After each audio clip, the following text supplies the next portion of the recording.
To meet the Soviet threat, our units are rapidly occupying their battle positions.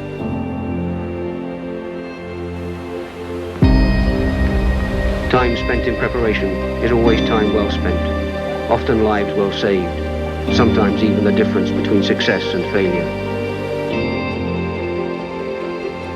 Reports also indicate that local partisans have destroyed one of those tanks, but you must return before last light.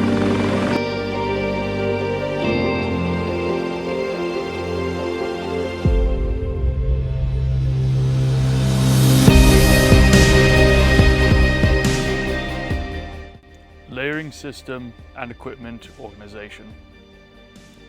This is part 2 in our video series on military fieldcraft, and this video is going to go over how to layer your equipment, how to pack your equipment, equipment staging, and also equipment organization. Now please note, each of these videos are going to build off one another. So in the future, if you watch a video and you see gear, a skill or a technique being used but not explained, please note it will be explained, just it is highly recommended that you go back and watch our previous videos. As we go along in this series and this series progresses, we will be going over each and every basic thing. We're not going to leave anything to chance. I'm going to do my best to explain each skill and what I'm doing. Again, these beginning videos may seem very basic, but it's for those who either don't have any training, don't have much training, or need a reminder of how to do the basics.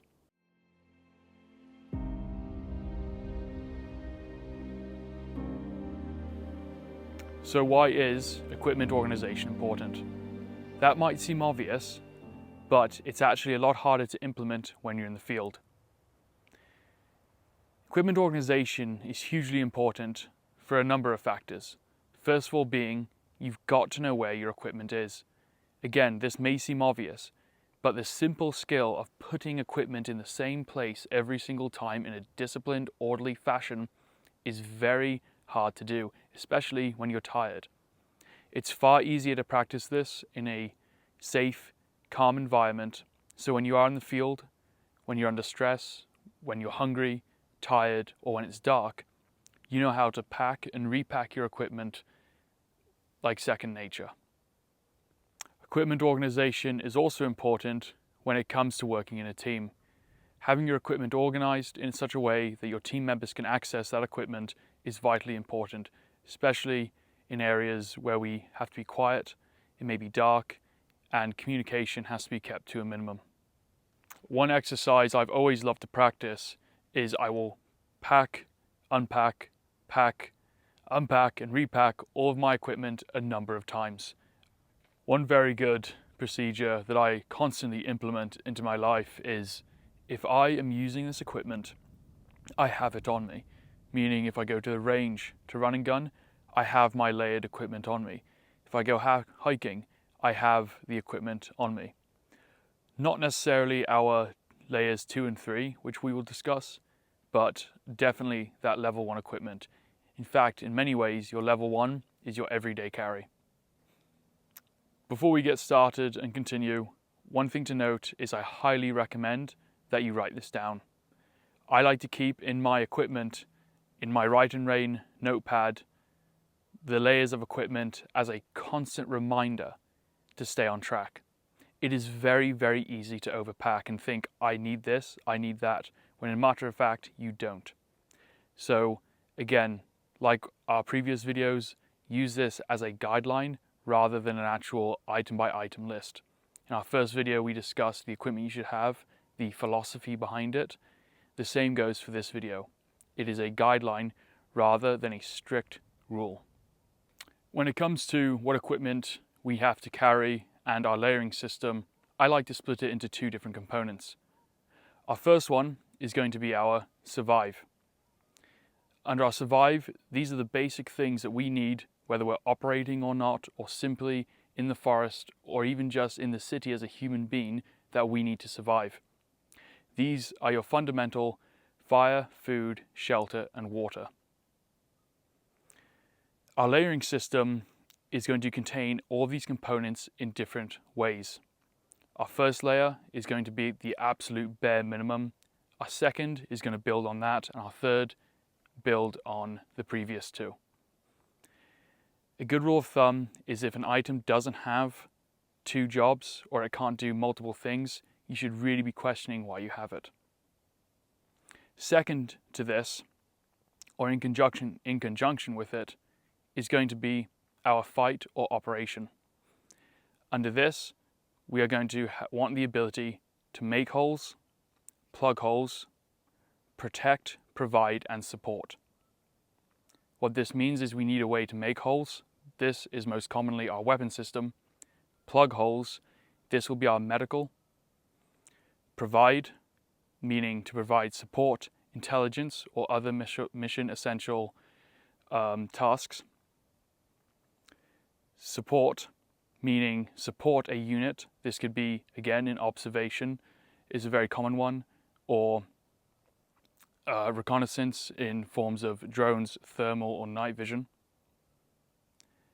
And protect, meaning body armor, helmets, and protecting ourselves from incoming fire.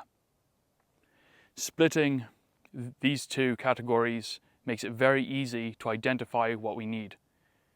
On this side, often, if we're not operating, we'll need all of these things. Whereas on this side, we don't necessarily need it unless we're operating, and it still offers a very strict guideline of equipment that we need. Again, it is very easy to overpack. So use this as a guideline, write it down, and think, does this equipment fill these roles? And if not, you should probably chuck it. Our layering system, or level system, is going to be split into three components. Those are survive, fight, and thrive. Different military units have different terms and nicknames for these, but the philosophies remain the same.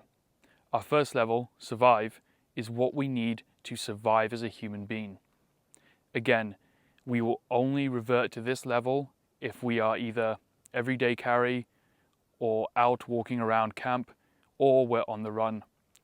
Ideally, we never want to actually fall back on this layer of equipment. Rather, they should be tools that you use throughout the day and throughout your operation. But if you had to, you could survive with them. Next is our fight. This is where many people focus because it's the fun part, it's what we enjoy. But in this layer is going to be our ability to actually fight and conduct an operation. This is our weapon, munition, helmet, armor, and any other mission essential gear. Again, we can ditch this and still survive. We might also, in this layer, have comforts such as Gore-Tex, rain jackets, and rations. Lastly is going to be thrive. This is going to be our main pack and all of the creature comforts that we can easily ditch and still conduct the mission. We're going to get into this, but very basically, this will include our main ruck, sleeping system, shelter, food, fire, water, rations, and hygiene. So, with that, let's get into it.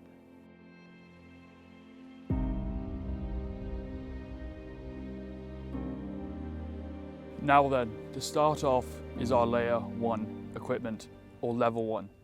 This is survive. This is commonly what you will be wearing around camp, and you will do your absolute best not to let leave your body. So, going from bottom up, let's discuss all of the different items that I have on my person. The first, oddly enough, is going to be footwear. You don't want your footwear to leave you. You should always have it by your side and ready. There'll be times when you're conducting hygiene or walking around base, but in case you have to bounce in case of a contact, you should always have good footwear by your side. Next are going to be our combat trousers. In our combat trousers, we're going to be keeping a number of items. Again, keep these in your trousers and keep them in your trousers, so if you have to grab them, you can go. Starting off on my right side, I have a basic pocket knife.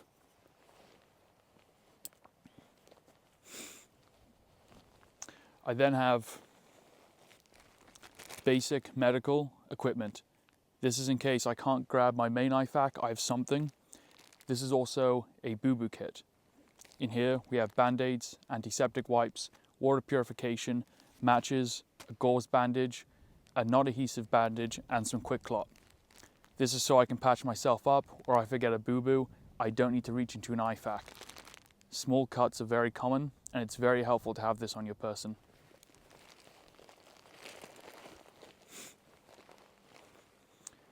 Coming to my front pocket,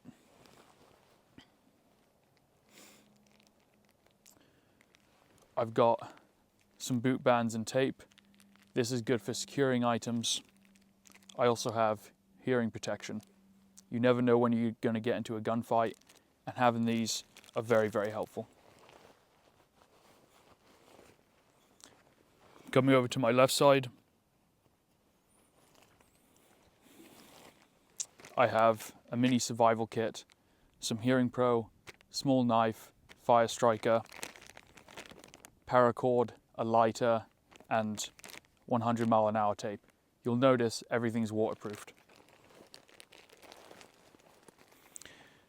As well as this, I have signaling, an emergency whistle.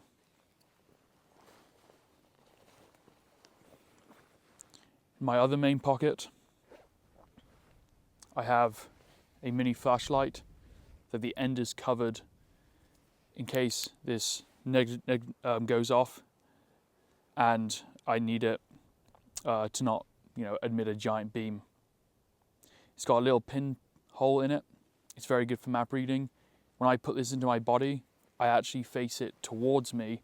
Therefore, if it does discharge, I can see it. The worst thing is you don't want it pointing down and then making a flood on the ground, and you're busy and you're not noticing it. So a small torch.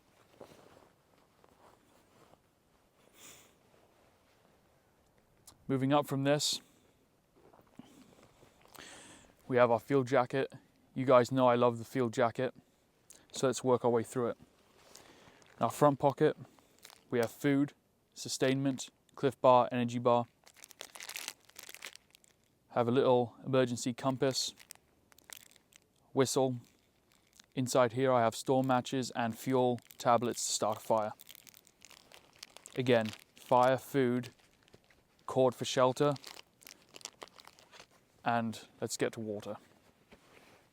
We have purification tablets here. I have a Ziploc bag with some cord and duct tape. This is useful for melting snow, but it's also very useful as an extra water carrier. That way I don't need to have a canteen or a water bottle, but I can still transport water.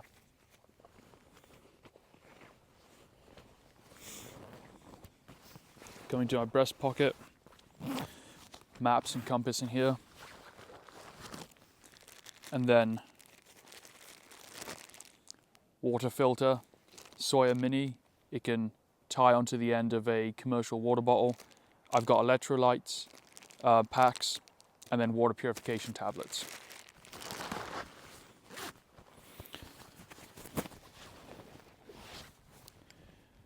Fire striker as well.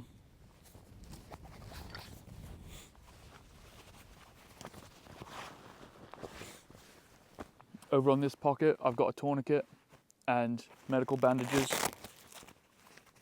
staged and ready to go. In this pocket, I have important documentation. Lastly, shelter. The field jacket itself is very effective shelter. The British ones, we have a massive sniper hood, and as you can see, it comes down far enough that I can sit down and be covered, and I can actually use this as a shelter and sleep in it. So as you can see, each item covers our survive: fire, food, shelter, water.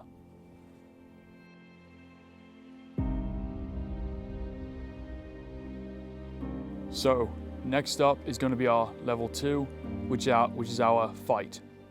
As you can see, I'm still wearing my base level 1, so this is level 2, which will allow us to conduct a combat operation and also fight the enemy. Starting off, there are many ways to do this. I'm going to show another configuration, but this is a chest rig with a war belt. Another common variant of this will be a body armor or plate carrier with a war belt or just webbing as well. Starting off with our fighting order is going to first of all be our magazines for our primary weapon, carriers for those magazines, as well as magazines for our sidearm and the sidearm itself. Again, this all builds off of our level 1, so let's go through what we commonly carry in our fighting layer. Starting off, got our water bottle. This is a standard water bottle. Reason is I have a Sawyer filter. This can screw on the top. You can also carry Nalgene bottles and military canteens as well. This one is reinforced with 100-mile-an-hour tape.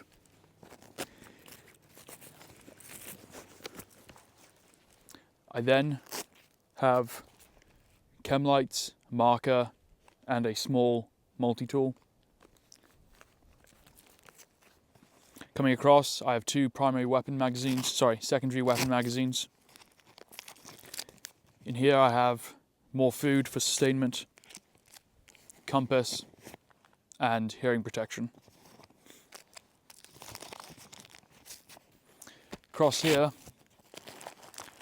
I have two separate pouches. One is the survival sustainment, the other is more medical.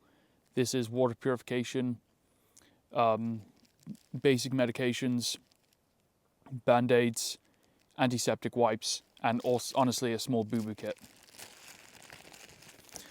Small cuts when infected can kill you. This bag contains matches, some packets of pre-workout in case you have to go for a long period of time, water hydration, more water purification tabs, matches, wet wipes, and gum from a ration pack.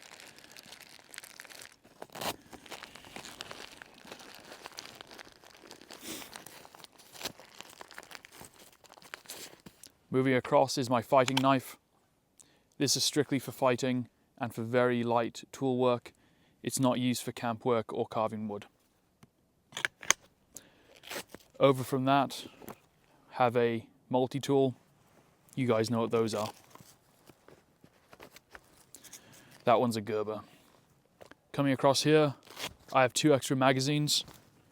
These can also be transferred to my war belt, so I have an extra pouch for carrying extra equipment, rations, or whatever the need may be.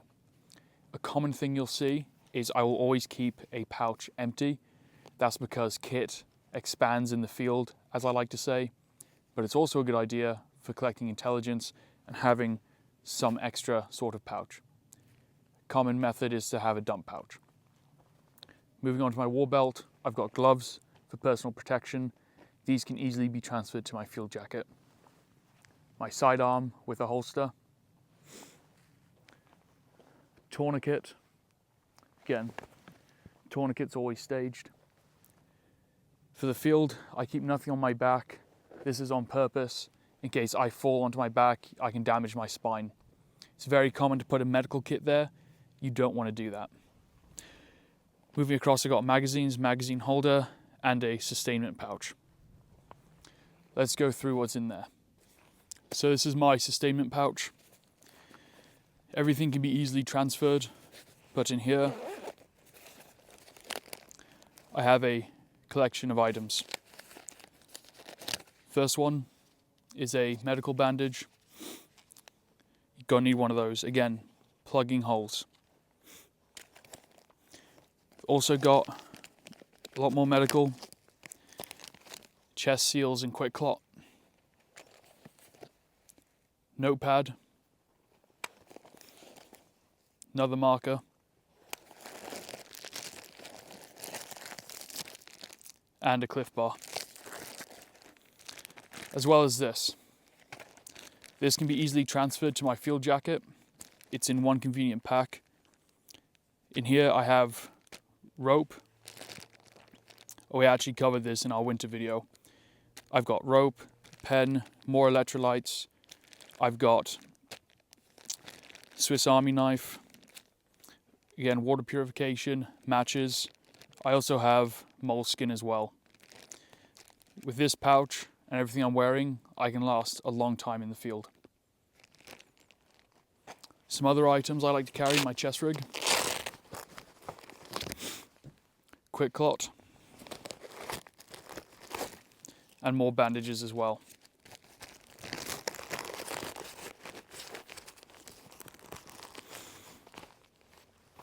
There's an example of what you can do with some fighting order equipment. Let's go over a different way to do this. Another way we can address our level 2 fight is with this combat webbing. What's great about webbing is we can fit a lot in here than just a chest rig or body armor. It is also very good for sustainment and is very comfortable over long periods of time. In our webbing, let's go over it. So with our webbing equipment, same philosophy with all of our fighting equipment. We've got magazines for our weapon system. Again, this is a British PLCE system. We can carry a lot. You can actually carry a total of 12 magazines. So we got our magazines for our primary weapon. This pouch I like to carry a water carrier. I can put 3 extra magazines if need be. Always make sure you carry a water guy. Everyone carries tons of magazines, but like they never think about water, and you'll consume a lot more water on a daily basis than ammo, or at least that's the hope. Here we got a medical kit. Again, blowout, bandages, your standard stuff, chest seals, Israeli bandages, tourniquets, chem lights, different variant of it, but a fighting knife. Coming across here, we got our sustainment. We got socks, underwear, moleskin, spork for eating. Never let that leave your person. Marker. Our mess tins. English breakfast tea, of course. Hexi cooker with fuel, electrolytes, and then again matches and biscuit browns. With your mess tins, you can cook. You can do a lot. So absolutely lovely bit of kit. Love the British mess tins.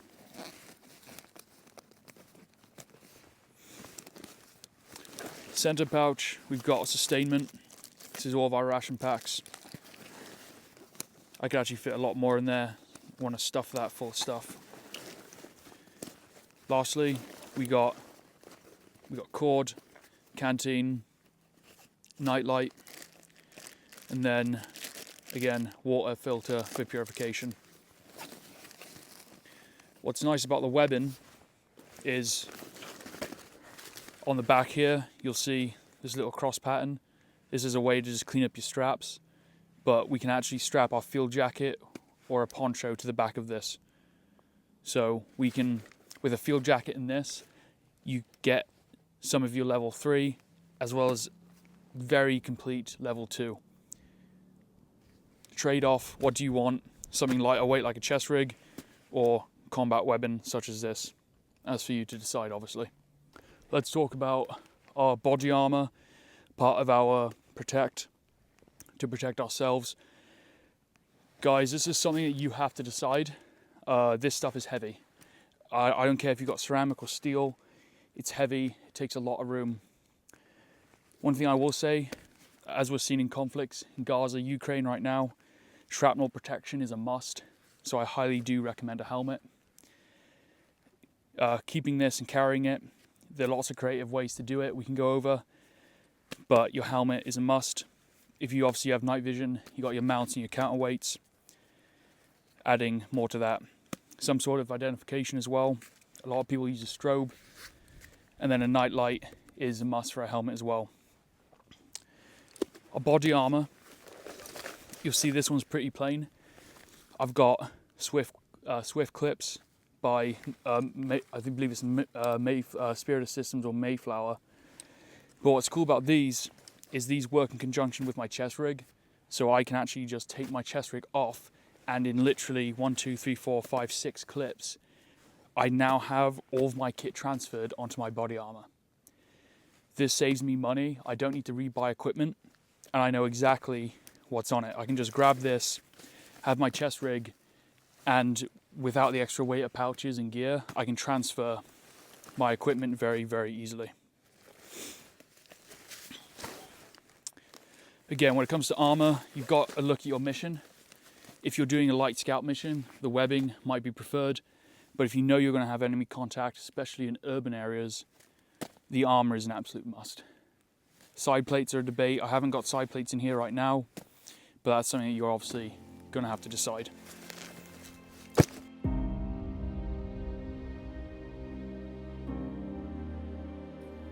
Next up is level 3. Level 3 is all of our sustainment equipment. This is going to be our main pack. As you can see, this is the first item we're going to ditch if we have contact, as it's very large and does take up a lot of room.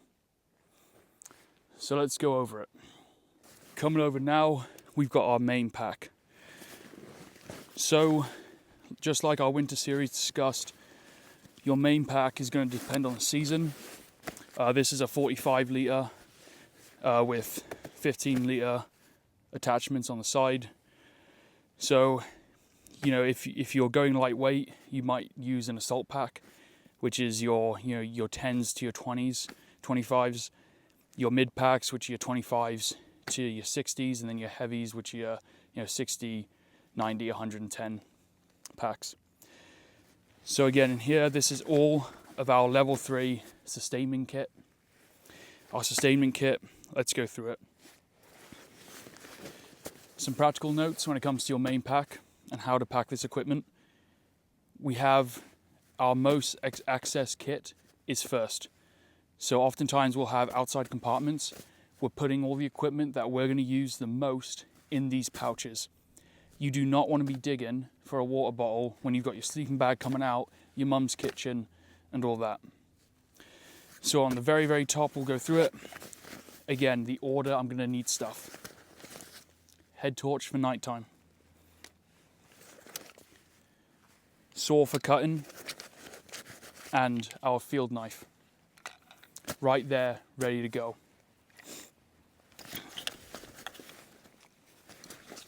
Again, repack and pack your equipment, know exactly where it is. In here, we've got our sun protection and camp kit, my boonie cap, inside my fleece little watch cap for when it gets cold. We then have daisy chained line for shelter making and bungees for quick shelter making as well.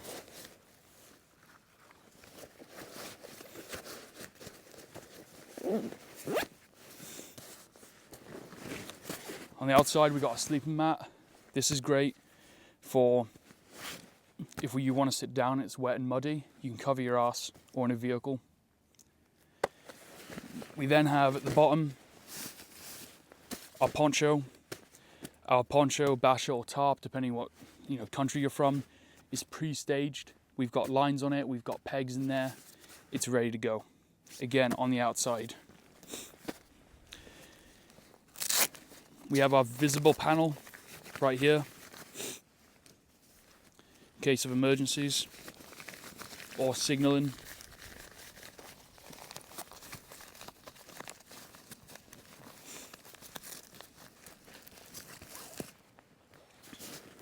Come to our side pouches.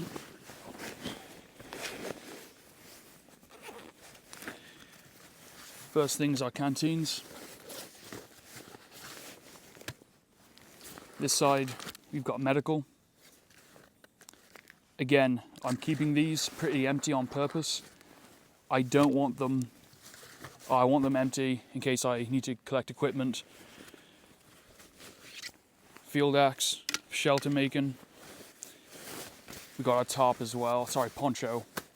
for putting down a ground sheet, setting up a very quick emergency shelter. Lots of uses. Again, these side pouches are barely full. The axe blade always facing away from you. It's a quick little tip.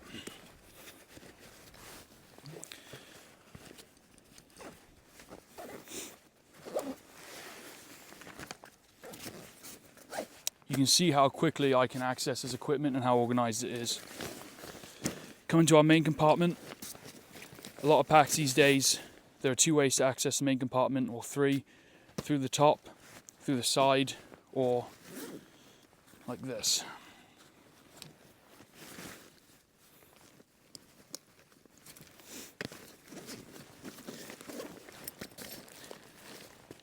So, in our main compartment, again, in order that we've got to access it,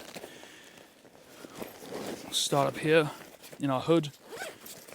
We've got our gold bond, our foot powder when we got to stop, candles for night and shelter, mug, bin bag, knife sharpener, and again, PT belt to become visible, nighttime light, red light, and then cam cream. Cam cream can also be in your level 1 depending on what you're doing. So this is all stuff we can access when we're on a halt or we're taking 5, getting a brew on. Next in the top compartment is our Gore-Tex. Again, it's in the top so you can access it, but it's separate from the main compartment as well.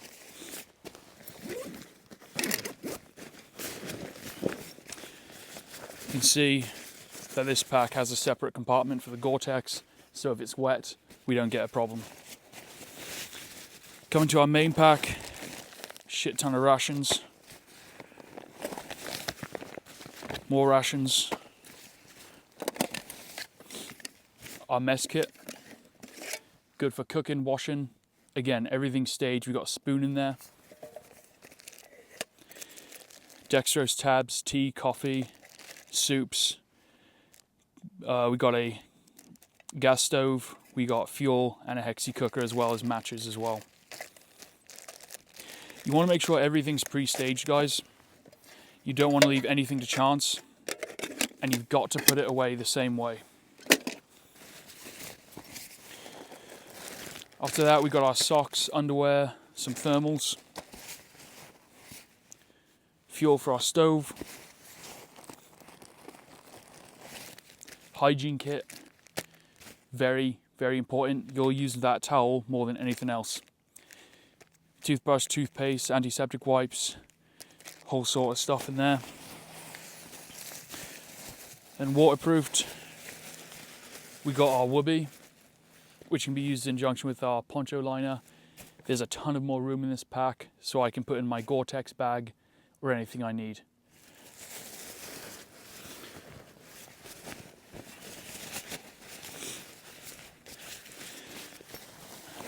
Repacking, the same order. So my sleep system is my last thing. My hygiene kit I'll only use when we're stopped. Same with changing socks.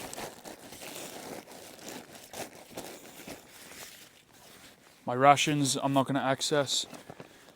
You know, I've got snacks in here. I could access the snacks, you know, stage them throughout my gear. Sometimes I'll put Cliff Bars and stuff. Well, I've got them in my webbing, but I'll put other snacks like trail mix and all that in a top pouch so it's ready to go.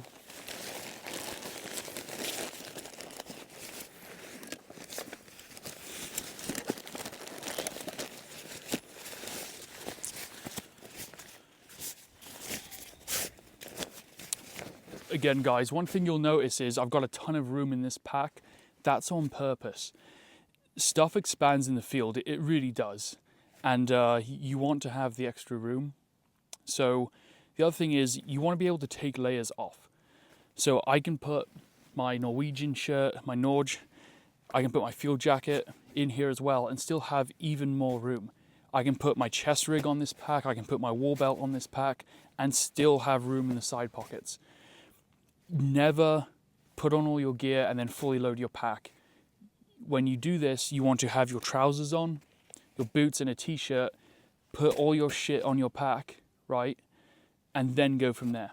That's a very common mistake, is people overpack, they overheat. You want to be able to transfer all this equipment.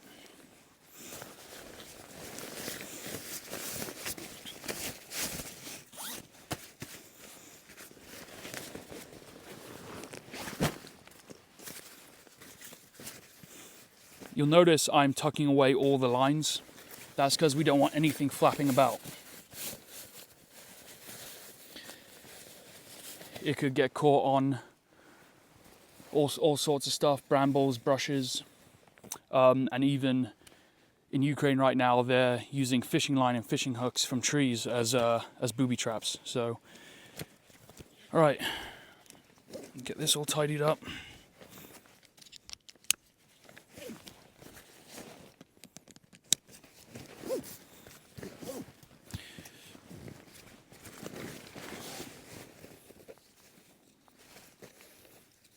You'll notice that I'm not twisting anything. I'm making sure everything is nice and clean. Little disciplines like this go a long way, guys. Let's talk about cleaning up your lines. There's a few ways you can do this. Very common way is tape. See here on the combat weapon, we've got electrical tape. Keep your lines nice and tight. Otherwise, they're gonna get caught on stuff. These modern packs will have these bungees, and all you do with these is you fold them up. Get them nice and tight. I'll usually leave like an inch or two, just so you can have some micro adjustment. And then you just bend them over, you can get a little bit fiddly. That's it. So again, you can use tape or just do that. So let's talk about how we distribute weight in our main pack. So the heavier items you want towards you, meaning my ammunition, my water, sidearm, again munitions, I want it as close to my body as possible. That way it's going to be part of my center of gravity. In our main pack, we want the lighter stuff like our sleep system towards the bottom. At the top, towards our spine, we want all of our heavy stuff. You would have seen I had my rations in that spot. So at the bottom, we're putting our sleep system, and then our clothing, and then our heavier rations, cook gear, ammunition items such as that. Very common to put ammo way up here too. You would have also noticed my water in my side pouches is actually higher up as well. Some other considerations is, when I'm looking at you, you can't hardly see my pack. That's very important when it comes to moving through terrain. A lot of backpacks will puff out, and you don't want that. The silhouette of your body, you can see none of that pack sticks out, and that's on purpose. The first one is, again, when we're moving through brush, we want our shoulder width to be the widest object on our body. And also, when I look over my shoulder, I can look past and nothing is obstructing my vision. Another reason is, if we wear a helmet,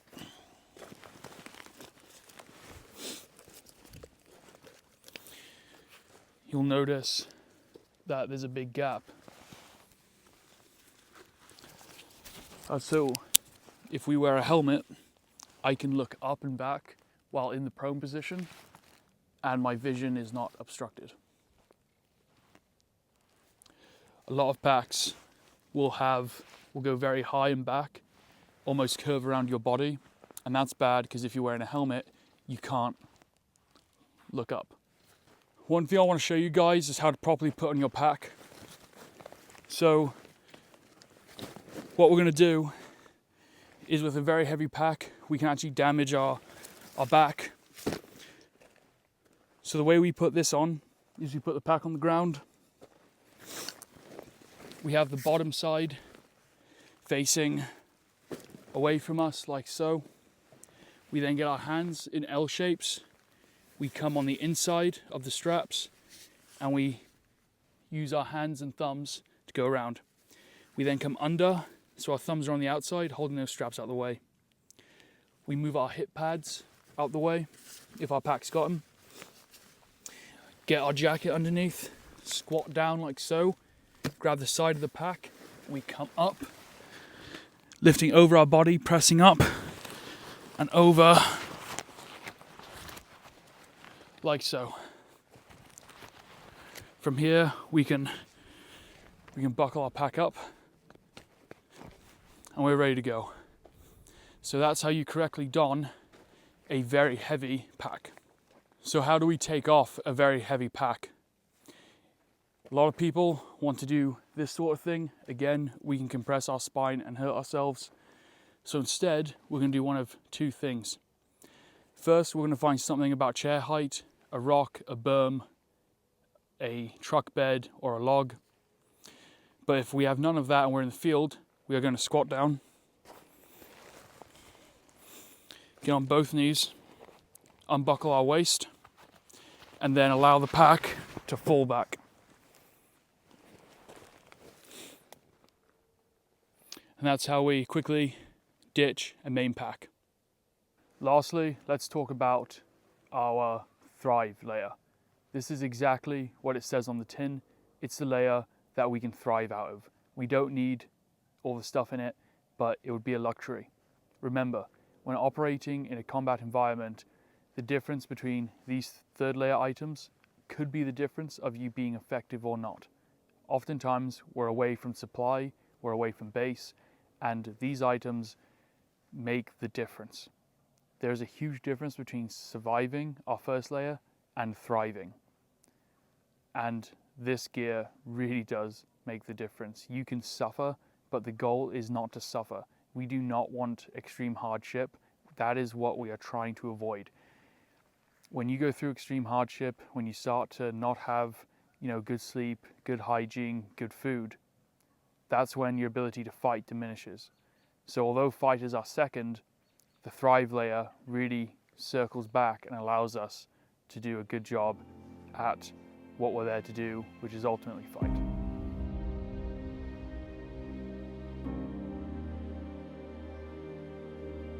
So let's talk about how you should stage your gear now that we've gone through the items. Well, a good rule of thumb is put it where you need it. What that means is if you need to access it quickly, it should be there.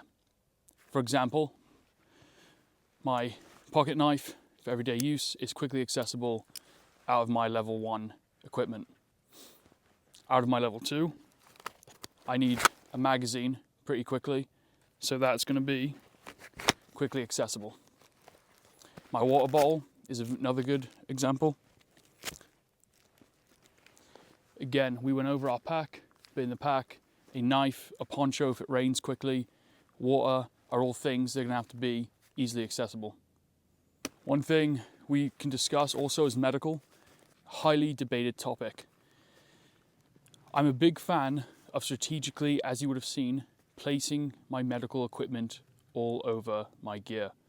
The reason for this is if I have it in one place and if I lose this is my IFAC individual first aid kit, then I am absolutely out of luck. I've got a boo-boo kit on my level 1 with a bandage. My level 2, I've got, again, make holes, stop holes. I've got my blowout kit or my gunshot kit. My main pack, I've got my main IFAC. That way, if I lose my main pack, I still have the ability to give myself or another medical attention. Some other considerations are your fighting equipment and your mission equipment.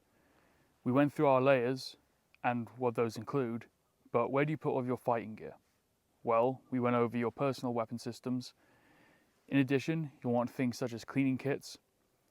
You may need night vision, thermal devices, observation devices, extra ammunition, and so on. This is mission dependent, and the size of your equipment will obviously dictate how much you can carry.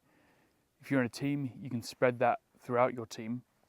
Again, you would have noticed that I kept a lot of the gear empty for a reason. And that's so we can add equipment or take equipment away without having to buy new packs or reconfiguring everything. It's very deliberate that we want this space available. It is going to be very easy to want to overpack. That's why going for the smaller pack or the smallest pack that is necessary is important. Anyone can find a reason to fill a full Arctic backpack full of stuff, but keeping your gear small, keeping it disciplined, keeping a list of these topics, of your layer system and your fight system is very crucial. You should constantly be reminding yourself, do I need this? Is it essential? You know, can it do more than one thing? All the items I've shown you can do more than one thing unless it's a specialty item such as foot powder, moleskin, and the like. But even foot powder can be used to puff into the air and see the wind direction. It's going to be tempting to look at all this gear and think, I need that, or the equipment I have can't do that one thing that Echo Mike just said. Don't worry. The reason I'm showing you old equipment and modern equipment is so you can see it's not the equipment, but it's how you go about using it. The biggest thing, guys, as always, is get out there and train. You've got to use this equipment. You've got to go out and find what works for you. This is a guideline. It is not a set of rules. Use it, experiment with it, and have fun doing it. That is the military layer system. Layer 1, survive. Layer 2, fight. And layer 3, thrive. Guys, I hope that was helpful. I hope you enjoyed that. If you have any suggestions, comments, please put them below. Let's make the comment section a place of learning. Thank you so much for watching. Thank you so much for all the support. I'm having a ton of fun doing this. We have a lot of content on the way, but if there's anything you'd like to see, please, let me know, comment below. I do read the comment section. Guys, as always, thank you so much. Look after your mates, look after each other. And for closing thoughts today, don't get distracted by what's not important in life. I know that sounds cheesy, but we live in a world where I even find myself just scrolling or putting energy towards stuff that doesn't matter. So make sure you're focusing on what matters, and make sure your mates are focusing on what matters as well. It might not seem like it, but we all have times where we need to be nudged by a mate to get back on course. So again, that's why I say be there for each other, because it's really important in this world where we are so connected but also disconnected at the same time. So be there for each other. All right, guys, thank you. Take care. We'll see you next time.